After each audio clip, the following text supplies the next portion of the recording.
Solo en la escritura está nuestra gran seguridad.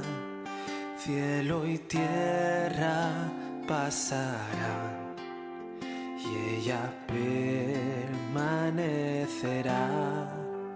Solo viviré por fe. Puestos para escuchar la palabra. Más preámbulo, doy paso al predicador de hoy, que es el pastor Pedro, que nos va a seguir la predicación del Salmo. Iglesia, buenos días. Qué bendición estar aquí. Qué rico volverlos a ver. Se dieron unas vacaciones largas, ¿no? Nos extrañamos muchísimo. Y no cesamos de orar por ustedes. Nunca hemos cesado de orar por ustedes. Así como lo hacemos por toda la iglesia, ¿no? Pero nuestra oración es continua. Hay algo que aprendemos a través de la palabra y es tan importante la oración por nosotros, por el pueblo de Dios, que el mismo Señor Jesucristo dedicó una parábola para enseñarnos acerca de la necesidad que tenemos de orar siempre y no desmayar. Lucas 18. Porque termina esa palabra diciéndole, porque cuando Cristo vuelva, hallará fe en la tierra. Y es muy importante, por eso yo insisto todo el tiempo, de que nosotros y todos, pero más nosotros, y lo hablo por mí, necesitamos de la oración de ustedes. Porque es el medio que Dios utiliza para que nosotros podamos expresarnos, para que el Espíritu Santo de Dios obre en nosotros, para poder llevar un mensaje fresco, un mensaje de acuerdo a la Escritura, un mensaje que nos edifique, que nos confronte y que nos ponga a pensar, a analizarnos, pero a la luz de las Escrituras. Por eso es muy importante, iglesia, que ustedes oren por nosotros, así como nosotros lo hacemos por ustedes. Ustedes tengan la plena seguridad que nosotros, y pues como son tantos, pues entonces es fácil, nosotros memorizamos el nombre de cada uno y oramos. No nos demoramos en nombrarlos más de 2 minutos, en nombrarlos, 5 minutos en nombrarlos. Bien. Porque es fácil recordarlos a ustedes por su nombre y según lo que uno mira y habla por las necesidades que uno cree. Y pues por la mayoría de las cosas es para que Dios aumente nuestro temor hacia Él, para que Dios aumente nuestra fe, para que Dios avive su palabra en nuestro corazón y para que todo eso se haga evidente aquí en la congregación y se haga evidente allá, donde cada uno de nosotros vive la mayoría de su tiempo. No se les olvide, iglesia, orar por este siervo. Realmente necesito de la oración de ustedes. Y precisamente por eso hoy, el jueves, iniciamos a estudiar un salmo que yo dije que es el salmo mío. Yo no sé si aquí habrá otro igual a mí, pero ese es el salmo mío. Yo dije que es el salmo mío. ¿Por qué? Porque ese salmo es nombrado a través de la historia como el salmo del pecador. Y aquí no hay otro peor que yo, por eso digo que es mi salmo. Y es el Salmo 51. Y vamos a ir allá. Iniciamos estudiándolo el jueves. Y el jueves avanzamos hasta el versículo, ¿quién se acuerda? Muy bien, hasta el versículo 4.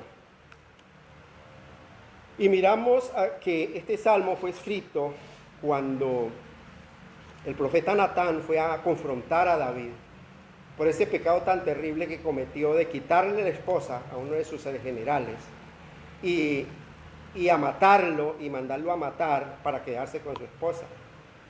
Porque en ese momento David se había apartado, se había olvidado de su salmodia y se había alejado del consejo de Dios y le había dado rienda suelta a su concupiscencia. Por eso bien dice por allá Santiago que si, no usted Santiago, sino Santiago el escritor de la Biblia, dice que cuando alguno es tentado, no le eche la culpa a Dios y no diga que Dios lo está tentando, sino porque cada uno es tentado. ¿Por qué?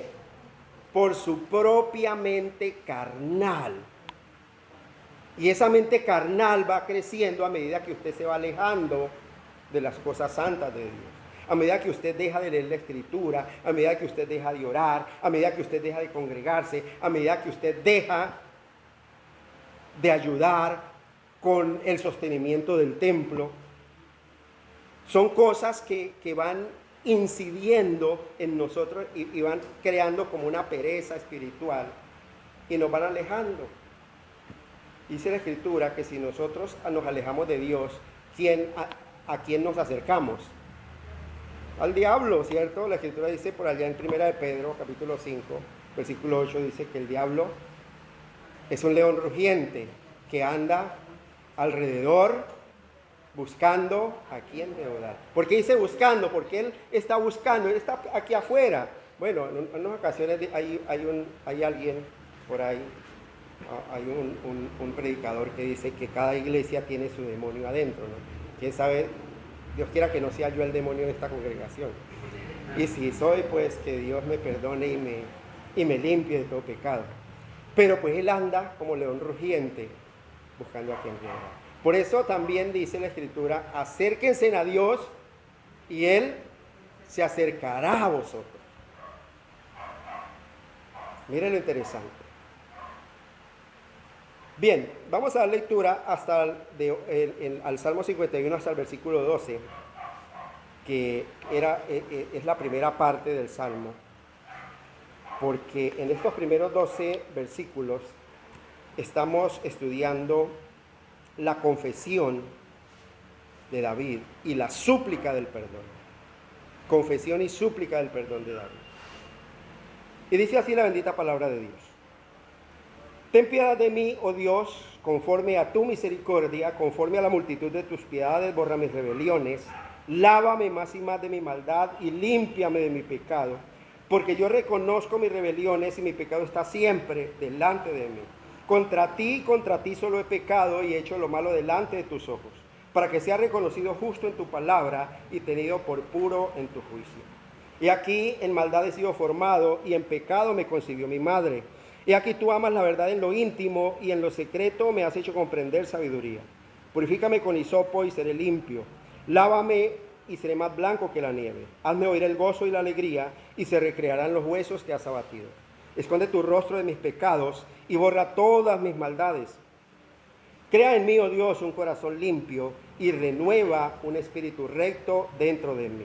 No me eches de delante de ti y no quites de mí tu santo espíritu. Vuélveme el gozo de tu salvación y espíritu noble me sustente. Vamos a orar. Padre, en esta mañana me presento delante de ti, Señor, y presento a tu pueblo, Señor, que has traído en esta mañana para escuchar tu palabra. En primer lugar, Señor, abre puerta en mí para la palabra, Señor. Que seas tú, cariñoso Espíritu Santo de Dios, hablando a través mío, Señor, conforme a lo que está escrito. Que pueda edificar este pueblo, Señor, fundamentado, Señor, en esa piedra angular que eres tú, poderoso Rey. Bendito Señor, que no sea yo utilizando sabiduría humana, Señor, sino que tu voluntad sea manifiesta en esta mañana ante tu pueblo, Señor. Te lo pido, Padre, en Cristo Jesús. Amén. Y amén. Bien, algo que estudiamos el jueves es que lo interesante de este texto es que el rey David no inicia nombrando su pecado. Él inicia es con una súplica, directamente una súplica, pidiendo perdón, acudiendo y apelando, teniendo el conocimiento de que era inmerecedor del perdón de Dios. ¿Apela a qué? A su misericordia. A su misericordia, a la multitud de sus piedades. Muchas veces nosotros nos enojamos con Dios porque a veces no sentimos ese perdón de Dios. y decimos, Señor, pero ¿por qué no me perdonas? ¿Por qué no me has perdonado? Y realmente y literalmente es una falta de respeto para con Dios, porque no conocemos a Dios entonces. Mucha gente dice, yo oro y oro para que Dios me perdone y yo no siento el perdón de Dios. Que no es cuestión de sentir. ¿Es cuestión de qué? De creer. Si Dios dice por ahí en 1 de Juan capítulo 9, versículo 9, que si confesamos nuestros pecados, Él es fiel y justo para perdonar nuestros pecados y limpiarnos de toda maldad, bueno, Él lo hace. Y si yo voy a Él y doblo mis rodillas y le digo, Señor, mira mi pecado tan enorme, Señor. Ten misericordia de mí.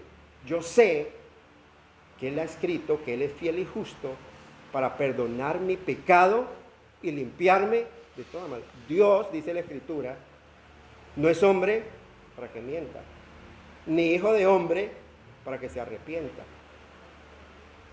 Él dijo y no hará, habló y no ejecutará. Entonces, cuando yo dudo del perdón de Dios, es porque dudo de Dios, dudo de la veracidad de Dios.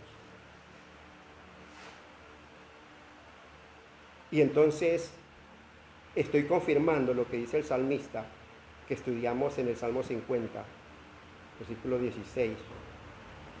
Nosotros tenemos un concepto muy humano de Dios. Nosotros creemos que Dios es como nosotros. De pronto un poquito más poderoso que nosotros. O un poquito de pronto más inteligente, pero no mucho. Y por eso tendemos como a manipular a Dios. Porque nuestra idea de Dios nunca es conforme a las Escrituras, sino que cada uno de nosotros quiere hacerse una imagen de Dios para poder venerar, para poder honrar. Y si otro le va a decir, no, es que Dios de esta forma, Dios es el que mata y que da vida. ¿Cómo que Dios mata? Bueno, ese es el Dios de la Escritura. Es la oración que hacía, ¿se acuerda quién hizo esa oración? Dios mata y da vida. Inició Ana, muy bien. La esposa de Elcana, muy bien. Perfecto. La mamá de Samuel.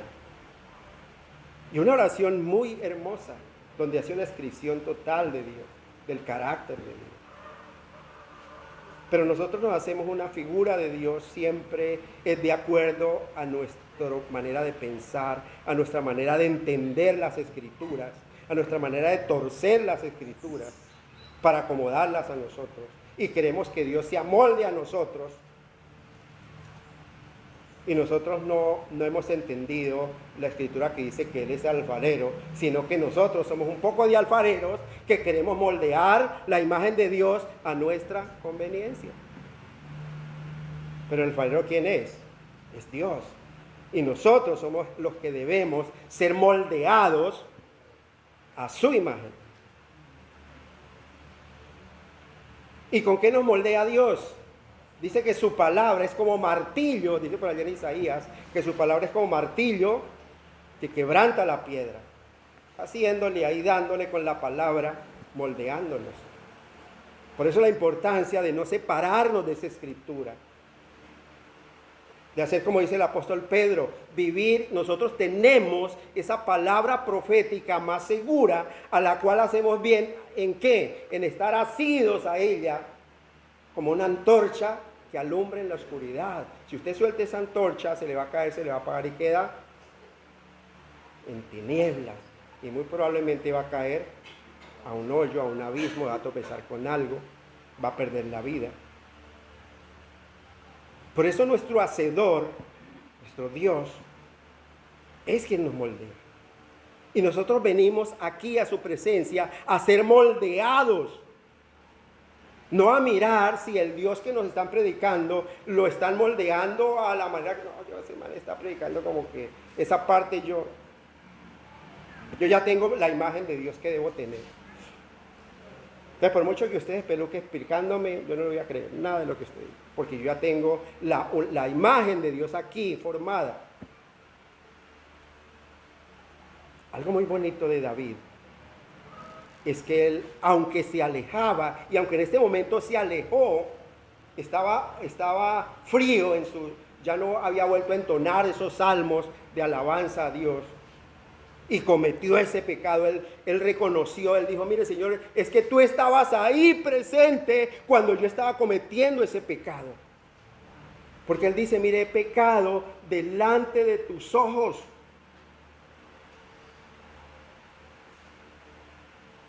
Estaba ahí frente, a mí no se me olvidó, Señor, ya me acordé que tú eres omnipresente, que nada se escapa. Y en el momento que yo estaba cometiendo esa falta, tú estabas mirándome, Señor. Perdóname, Padre. Y nosotros creemos que cuando hacemos las cosas en escondidas y que nadie nos ve, entonces Dios también está despistado. Pero se nos olvida que dice la Escritura que aún en la caverna más profunda, en el hueco más profundo de la tierra, ahí está Él, pleno en su presencia, mirándolo. Por eso dice que todas las cosas están desnudas y abiertas a los ojos de aquel a quien tenemos que ver. Y David, aunque cometió y cayó tan bajo, cuando fue confrontado con el profeta, él aceptó, él reconoció y se humilló bajo la poderosa mano de Dios.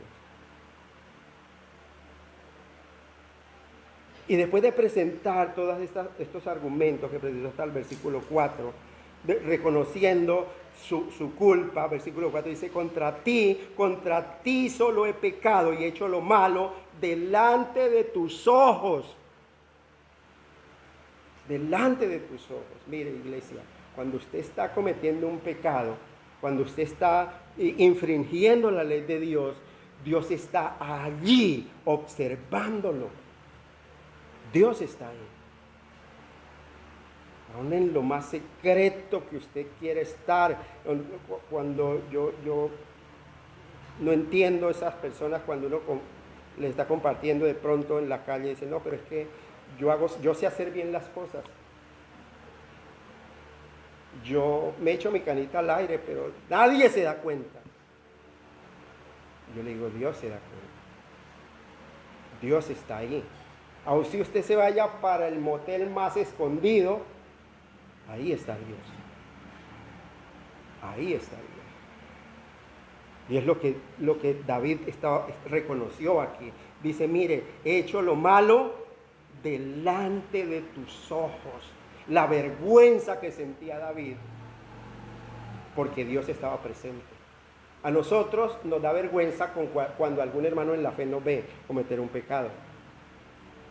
Y ay, qué pena me vio fulano, y yo no quería que él me... Nosotros somos hombres y podemos fallar, y podemos equivocarnos, pero ese no es el punto. El punto es que Dios está allí, todo el tiempo, observándonos, con sus ojos puestos en nosotros.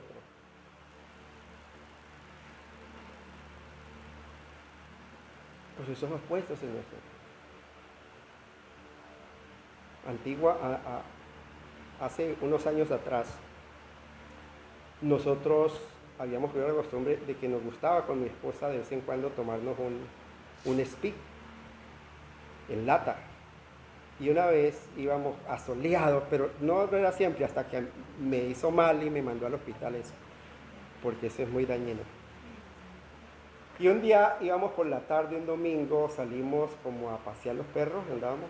Íbamos para el centro con los muchachos. Y nosotros íbamos cada uno con una lata de Speed de las grandes. Y como es amarilla, se parece a una lata de Águila o de cerveza. Cuando vimos a uno de una moto que nos conocía y pasó y nos vio la lata y casi se cae mirando, pero ese no es el pastor Pedro. Y no fue tanto que se devolvió con la excusa de saludarnos.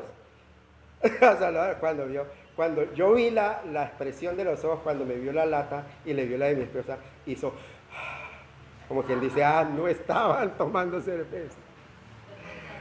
Nosotros, gracias a Dios, hace 30 y tantos años que hicimos una promesa de no volver a probar alcohol. Y por la gracia de Dios lo hemos cumplido.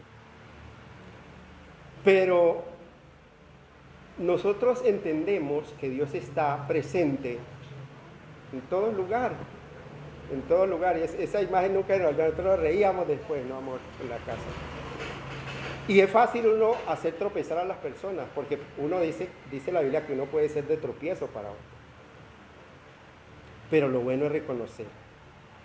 Bien, continúa el rey David, versículo 5, diciendo: he aquí, en maldad he sido formado, y en pecado me concibió mi madre. Pareciera que David se estuviera excusando aquí, que estuviera diciendo, bueno, es que es lógico que yo peque porque yo nací del todo en maldad y en pecado. Pero él no pretendía justificarse, sino más bien completar su confesión, de decir, mire, Señor, es que, claro, yo acepto mi maldad porque no tengo excusa, es que todo en mí es maldad. Es como si él dijera, mire, Señor, es que no es la primera vez que yo estoy pecando. Yo peco desde antes de nacer. Mi naturaleza es pecadora. Mire, mi propia naturaleza es ser un pecador. ¿Usted es pecador porque peca? ¿O peca porque es pecador? ¿Cuál de las dos? Claro, no somos pecadores porque pecamos. Pecamos porque somos pecadores.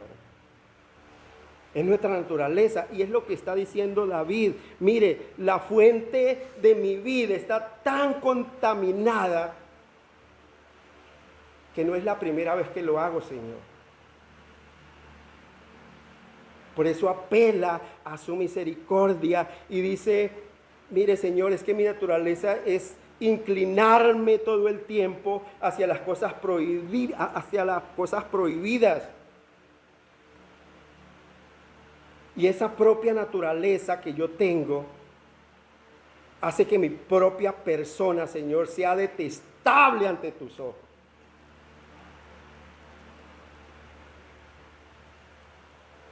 ¿Cuántos de nosotros cuando hemos cometido algún pecado y vamos a pedir perdón delante de Dios y nos arrodillamos, decimos, Señor, pero es que tú sabes que aquel me hizo caer. Señor, pero yo no hubiera hecho si fulano no me hubiera inducido.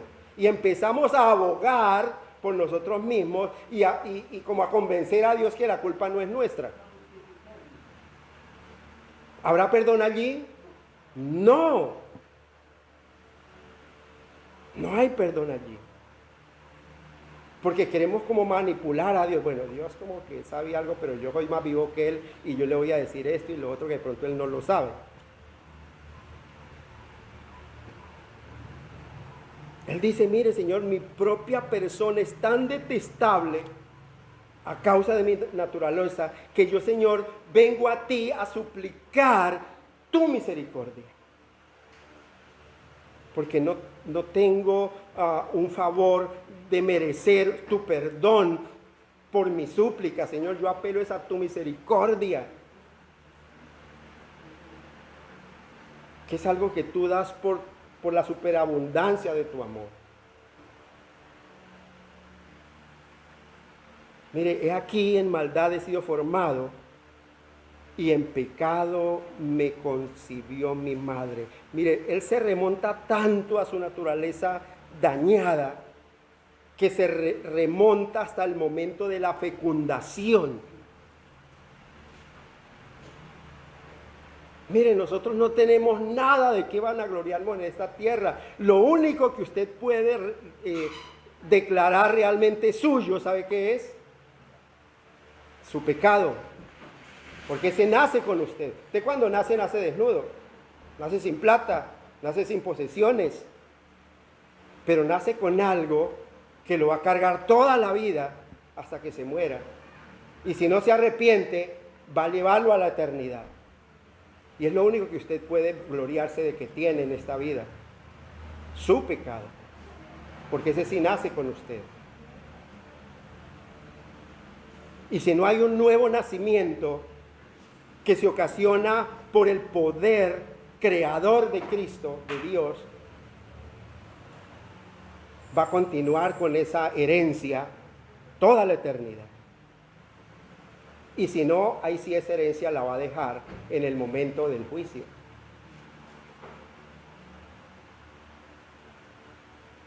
Porque nosotros, así abuelo de pájaro, pudiéramos decir, bueno, pero es que aquí como que David le está echando la culpa a su mamá. Mamá fue una pecadora, pues yo también.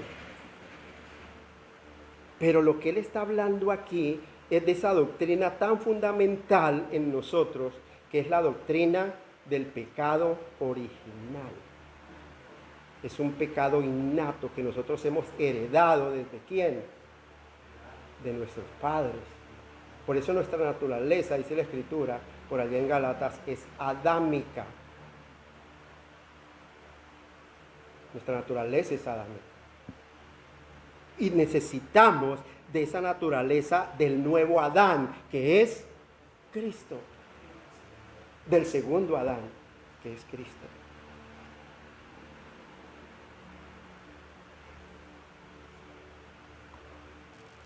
Mire, iglesia, ese pecado original nunca se borra. Hay muchas doctrinas que, por ejemplo, la doctrina de la iglesia tradicional dice que ese pecado original se borra con el bautismo, por eso bautizan a los niños recién nacidos, porque eso les borra el pecado original. Eso no es bíblico. Es una blasfemia. Está diciendo que Dios es mentiroso. Porque Dios dice en su palabra, no hay justo, ni aún uno. No hay quien haga lo bueno, no hay ni siquiera uno, no hay quien busque a Dios. Todos se desviaron, a una se hicieron inútiles. Y la única forma es cuando Dios toca nuestro corazón, nos convence nuestro corazón a través de su palabra, porque bien dice la Escritura por el Salmo 19:7, dice, la ley de Jehová es la única que es perfecta, que convierte el alma. Él es el que tiene ese poder. Usted puede matarse todo el tiempo insistiendo, contradiciendo, mostrando argumentos. Pero si Dios no toca el corazón, no hay nada que hacer. Si Dios no obra, no hay nada que hacer. Entonces, por eso lo único que nosotros nunca debemos de desfallecer es en la oración. Porque la oración eficaz del justo puede mucho. No por la oración en sí, sino por aquel a quien oramos. Porque Él es el que obra. Él es el que con su poder convence, con su poder transforma. Y con su poder ejecuta su plan salvador en esta tierra. ¿Qué somos nosotros? Instrumentos de su paz, instrumentos de su verdad.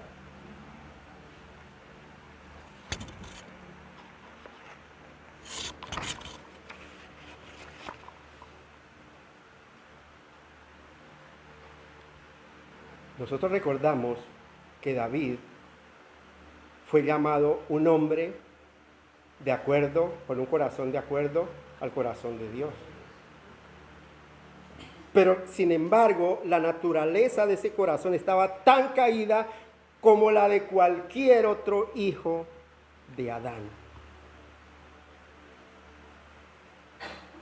Algo muy bonito que tiene la Escritura, cuando nosotros vamos a la Escritura, es que no edita la vida de sus personajes. Los muestra tal como son, con sus fallas, con sus caídas, con sus debilidades, con sus flaquezas. Muy contrario cuando a nosotros nos enseñan historia. Bueno, la otra vez que enseñaban historia, ahora no enseñan nada de esas cosas. Y nos enseñaban los próceres de la independencia, Simón Bolívar, Antonio Nariño, General Santander, y solamente nombraban las cosas buenas, pero nunca se nombraba esas partes donde cuando el Simón Bolívar llegaba a los pueblos y violaba a todas las mujeres de ese pueblo, las más bonitas, él las secuestraba y las llevaba y hacía con ellos lo que quisiera. Eso no lo nombra la historia, eso no lo enseñan a los niños. Son historias editadas. Y entonces el que no conoce la historia, San Bolívar, claro, canonicémoslo. Nosotros leemos de Elías, que fue uno de los profetas más poderosos. sobre la tierra, que venció a 900 sacerdotes en oración. Claro, y por el poder de su oración cerró las ventanas de los cielos y dejó de llover en la tierra por 3 años. Uy, pero qué varón tan poderoso en palabra, dice la Escritura. Pero también vemos que la Escritura dice que le temblaron las piernas después de haber vencido a todo eso por una mujer que lo amenazó. Y huyó y se escondió en un arroyo y no salía de allá. ¿Qué le tuvo que hacer Dios? Eso, y renegó contra Dios. Decía, Señor, pero mira cómo me has puesto. Pero ¿y qué le tuvo que hacer Dios para alimentarlo? Dice que Dios utilizó cuervos para que le llevaran pan y carne. Y tomaba agua del arroyo donde estaba escondido. Un hombre tan valiente. Y temió a una mujer. Después de haberse enfrentado con 900 sacerdotes, 450 sacerdotes de Baal y 450 sacerdotes de Acera. Y los venció. Y los degolló a todos. Porque dice la Escritura que los degolló. Uno por uno. Vemos a un Noé. Que es el inicio de la nueva generación. Que Noé halló gracia ante los ojos de Dios. Pero vemos que después de que llegó a tierra, plantó una viña. ¿Y qué hizo? Se emborrachó. Eso no lo oculta la Escritura. Se emborrachó hasta que se quedó dormido, desnudo, y su hijo menor fue y lo miró y lo observó y se deleitó mirándolo. Y fue y convidó a sus hermanos para que miraran y deshonraran a su padre mirándolo. Pero sus hermanos fueron más sabios. ¿Y qué dice la Escritura? Que cogieron unos mantos y avanzaron de espalda para no mirar la desnudez de su padre y lo cubrieron. Porque ellos entendían que no debían mirar la desnudez de su padre ni de su madre. Hoy que enseña la psicología a que se bañen todos desnudos. Ignoran las Escrituras y el poder de Dios. Y no saben la maldición que se les viene encima. Pero es mi hijo, pero es mi hija. No. Hay una ley, hay unas leyes escritas de santidad.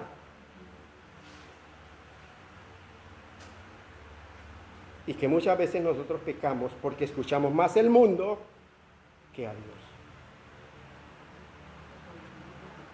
Pero lo hace todo el mundo.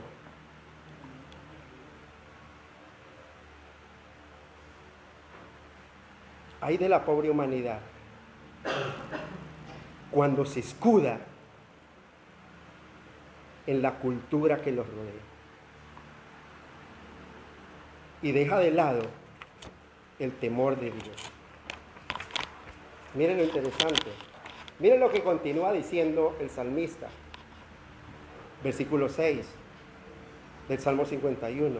Mire, he aquí, tú amas ¿qué? La verdad. Dios dice, mire, David le dice a Dios, mire aquí que tú amas la verdad en lo íntimo. Dios no se complace con la injusticia. Dios no se complace con aquel que toma consejo de otro y no de Dios.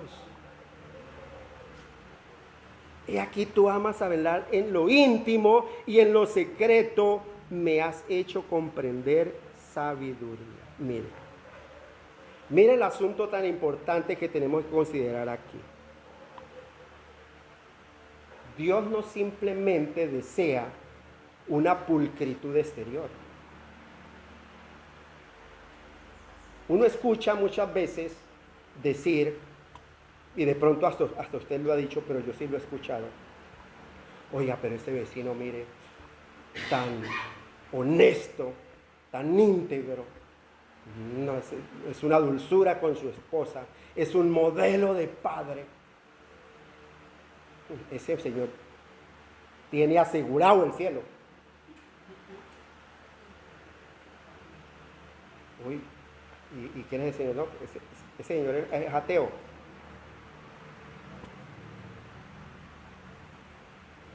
Delante de la sociedad es uno, pero en su corazón, ¿qué hay? Una de las cosas que habla la Escritura, que no hay pecado más grande delante de Dios que el vivir una vida cómoda, agradable y halagada por la sociedad, pero sin Dios. Es el peor pecado, porque está reemplazando a Dios. Dios, el rey David sabía que él amaba era la verdad en lo íntimo. Por eso, dentro del corazón de David todavía estaba esa semilla ahí guardada. Y reconoce que en lo secreto Dios es el único que lo pudo haber hecho comprender esa sabiduría para abrir los ojos ante la falta tan grave que estaba cometiendo. Por eso el rey David muy sabiamente escribe este texto que hay acá abajo, Salmo 119:11. En mi corazón he guardado tus dichos para no pecar contra ti. Memorizo tus enseñanzas para no pecar contra ti. ¿Cómo? Cuando usted no se preocupa por ser un fiel retenedor de la palabra, ¿quién lo va a molestar a usted? ¿Será que Dios vive en su corazón? En ninguna manera. Usted puede decirlo a los cuatro vientos: mayor es el que está en mí que el que está en el mundo. El Señor y yo somos mayoría. Pero si no hay un tesoro en su corazón, ¿a cuál Dios se está refiriendo? Porque Dios, hemos aprendido a través de la Escritura, que mide nuestro temor y nuestro amor de Él. ¿Es por qué? Por la cantidad de tesoro que tengamos almacenado en nuestro corazón. San Juan 14:21, el que tiene mis mandamientos y los guarda, ese es el que me ama. Y entonces yo le amaré, y mi Padre le amará, y vendremos a Él y haremos morada en Él. No hay otra forma. El hecho de que usted venga aquí a ocupar un asiento, una silla, y escuchar un sermón, que el tiempo que le dura el sermón es los 50 minutos que está aquí sentado, eso no lo hace diferente a un pagano, no lo hace diferente a otra persona que también dice creer en Dios.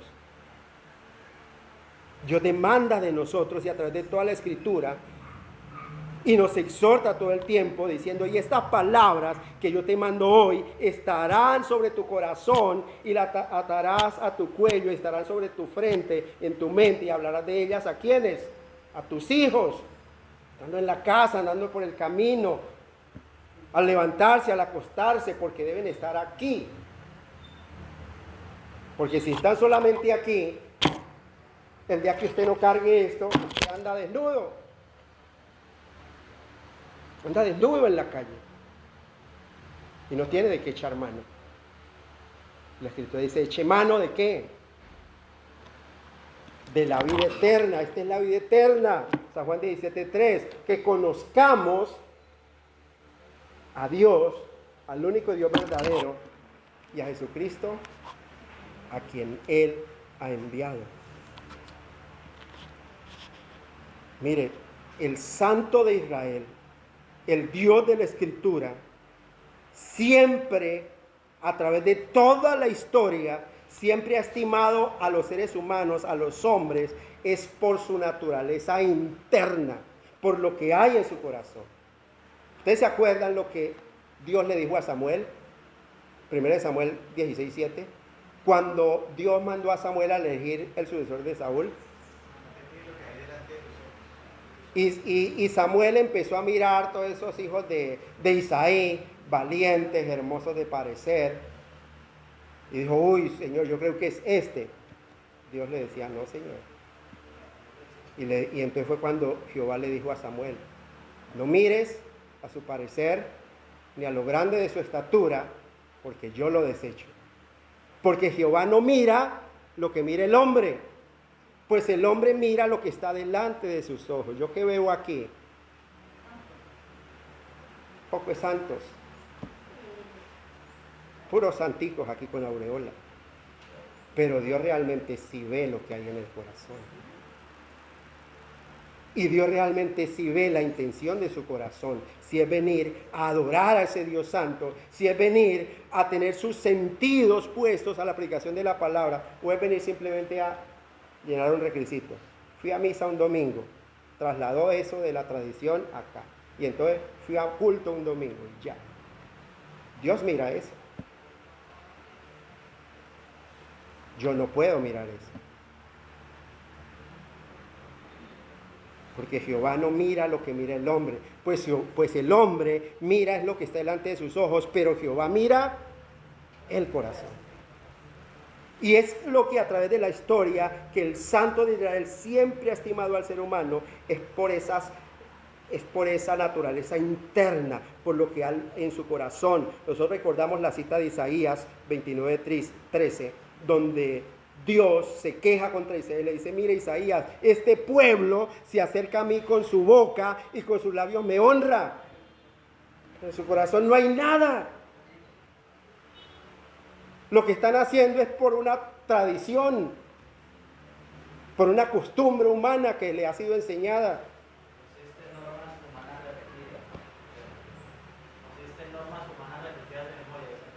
29:13. Isaías 29:13. Persisten en normas humanas repetidas. No hay nada en el corazón.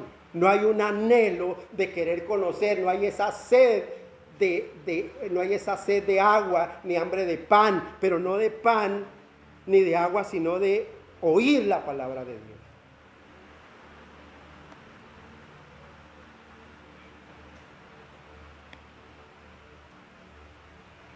Para Dios es más visible lo interno. Es más visible lo interno que lo externo. Porque dice la Escritura que al corazón contrito y humillado no lo despreciarás tú, oh Dios.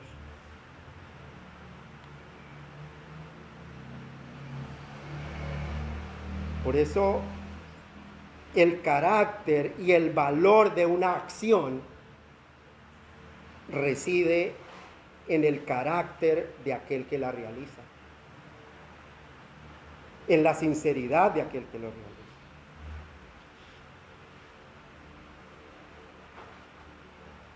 Le está diciendo: mire, Señor, tú amas la verdad en lo íntimo y en lo secreto me has hecho comprender sabiduría, porque él siente que Dios fue quien le enseñó una verdad sobre la naturaleza de él mismo, que él no puede justificarse por sí solo y necesita de un santo. Dios nos enseña a través de su palabra la naturaleza de nuestra caída y cuál es el camino de nuestra purificación. ¿Qué camino debemos seguir?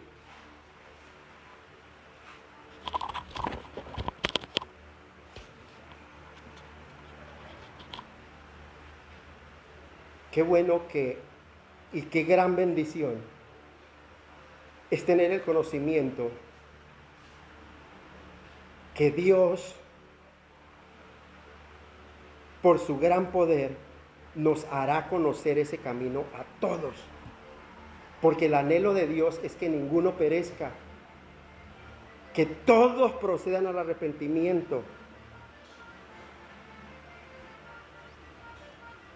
Nadie puede sacar a flote nuestra naturaleza caída de una manera más clara que el Señor. Por favor, los celulares me colaboran con eso, por respeto a la palabra. Por eso el poder de nosotros juzgar no está en nosotros. Nosotros no somos jueces sobre la tierra. Dios ha establecido unas normas para mostrar nuestra naturaleza. Él es el que puede decirnos Engañoso es el corazón del hombre, más que todas las cosas, y perverso. Él me dice eso, y yo le digo, sí, Señor, tú tienes toda la razón. Porque en el momento que yo le diga, no, Señor, pero es que yo no soy tan malo como aquellos que no te conocen. En ese momento estoy firmando mi sentencia de muerte. Mire lo delicado que es cuando usted alterca con su Creador. Y si nosotros vamos al final de los tiempos, según lo que está escrito, allá cuando estemos en la presencia del Rey, del juez y de nuestro abogado, cuando Dios nos diga a nosotros, usted es esto, usted fue esto, usted es indigno, apartado de mí, nosotros qué vamos a decir? Si somos hijos, sí, Señor, tiene toda la razón, yo fui eso. Pero se levanta nuestro abogado, que es Cristo, y va a decir, sí, Padre, tienes razón, Él es todo eso y mucho más, pero ese fue uno por los cuales yo morí en la cruz, y nos va a llamar a su vida. Pero si no soy hijo, ¿qué voy a decir? Voy a decir, Señor, pero ¿cómo? Si yo en tu nombre hice esto, si yo en tu nombre hice aquello, pero si yo en tu nombre, si yo iba de vez en cuando a la congregación, si yo a esto, si yo leía la Biblia, y empezamos a ser nuestro propio abogado, ¿qué va a pasar? Apartados de mí, malditos de mi Padre.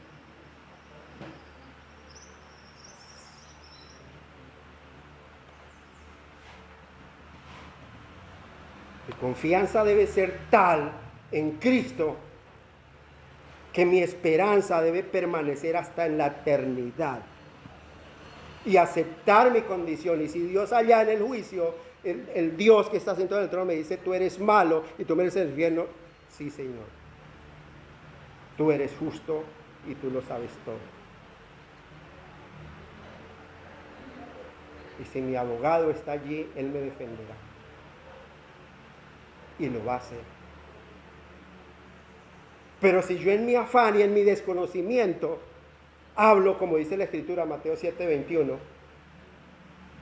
me levanto en autoridad y digo, Señor, pero mire, no tuvo en cuenta esto, ni tuvo en cuenta aquello.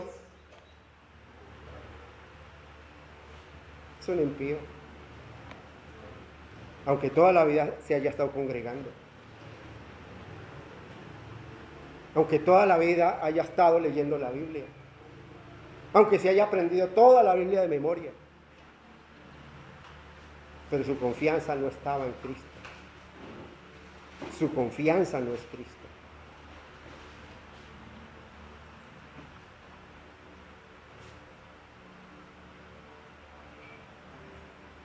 Mire, avanzamos 2 versículos, qué bueno. Pero tenga en cuenta, iglesia,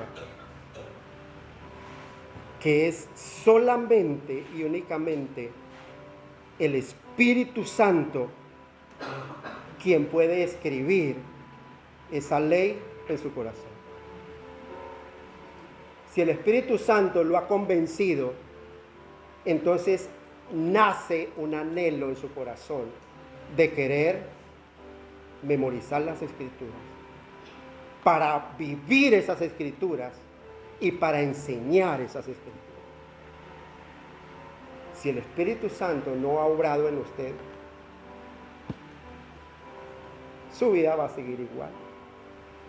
Que lea el pastor, que memorice el pastor, que memoricen los que predican, que lean los que predican, que oren los de allá que enseñan. Yo no, yo voy a escuchar.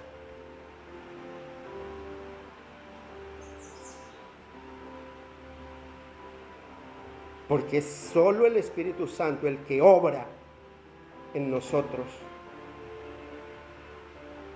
Por eso más adelante, lo iremos a estudiar más adelante,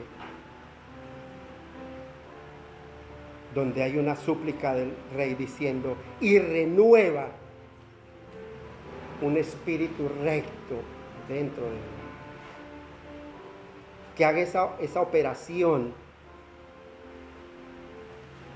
de transformación que hace, de regeneración, que habla por allá Ezequiel 36, 26 y 27, donde le dice Señor, donde Dios dice, y quitaré ese corazón de piedra y colocaré en su lugar un corazón de carne, y quitaré de vosotros su espíritu y pondré dentro de vosotros mi espíritu. De manera que si Dios no ha hecho eso, usted va a seguir en su terquedad, en su pereza espiritual, y va a seguir importándole la congregación lo mismo que le ha importado siempre. Lo importante es llegar, pero no hay una evidencia de un amor por aquel que no escatimó ni a su propio hijo para darte vida.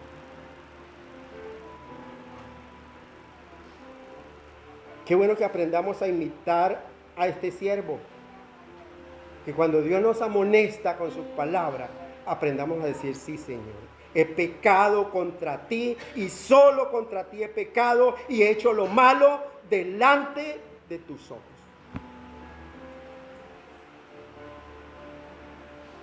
Y no empezar, Señor, pero es que usted no sabe, yo soy una persona muy ocupada, Señor. Yo tengo trabajo, yo me trasnocho. Mire, mi trabajo es de noche y entonces yo tengo que dormir al menos otro ratico. David hubiera podido decir eso. Y lo estudiamos el jueves, ¿cierto? Porque el deber de los reyes de la época, ellos tenían deber y era un derecho de hacer y deshacer con la mujer que él quisiera y nadie lo acusaba. Y si él fuera un rey común y corriente, le habría dicho, Señor, pero es que yo soy el rey. Tengo derecho sobre mi reino. Pero él era un rey diferente, conforme al corazón de Dios. Y dijo, sí, Señor. Mi pecado ha sido contra ti y solo contra ti. Y reconozco mi maldad. Por eso quiero que me laves y me vuelvas a lavar. Y si aún queda faltando, Señor, borra todo lo que queda.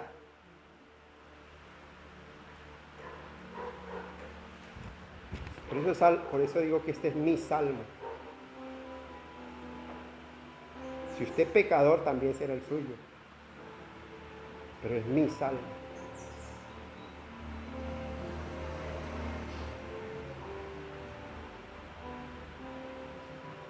Qué bueno que lo primero y la primer palabra que salga de nuestra oración,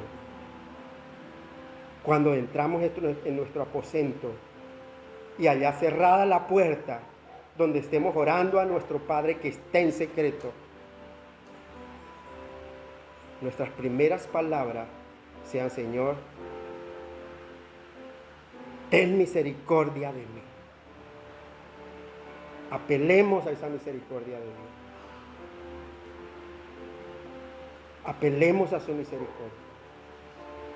Que su misericordia realmente se haga manifiesta en nuestras vidas.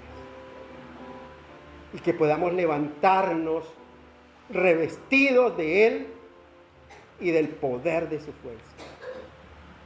Y poder salir a enfrentar un mundo que nos acusa, que nos señala,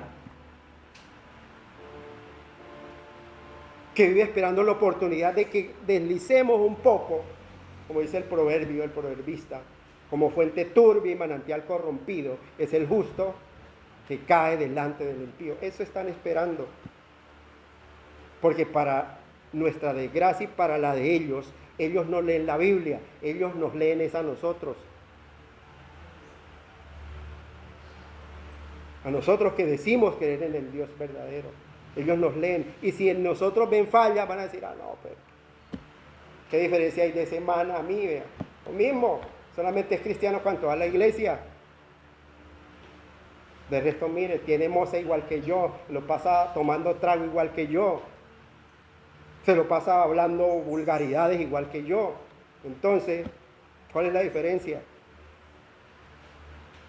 Y se nos olvida que Dios nos ha dicho que nos ha apartado para hacer de Él un pueblo santo, una nación santa, un real sacerdocio, un pueblo escogido.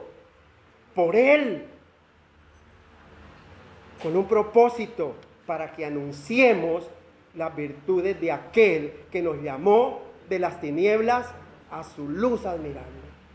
Pero ¿qué está enseñando usted en su vida, allá donde usted vive su vida?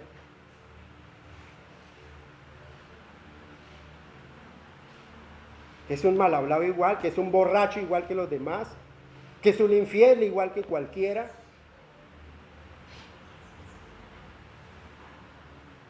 Miremos bien nosotros por dónde andamos. No sea que perdamos la profesión de nuestra esperanza.